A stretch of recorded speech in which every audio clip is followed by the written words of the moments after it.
হেফাজত ইসলামের প্রতি আমাদের দৃষ্টিভঙ্গিটার ব্যাপারে আমি একটু কথা বলতে চাই।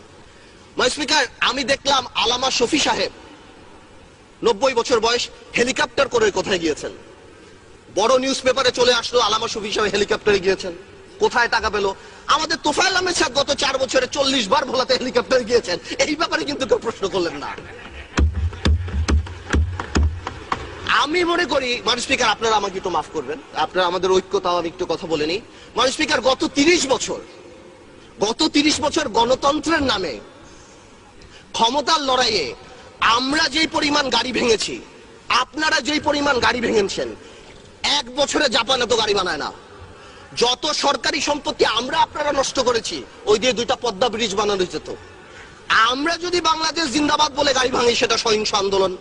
আপনারা জয় বাংলা বলে গাড়ি ভাঙলে সহিংস আন্দোলন। আল্লাহু আকবার বলে হেফাজত যদি গাড়ি ভাঙে, তাহলে তারা জঙ্গি হয়ে যায়। এইটা কি ধরনের কথা?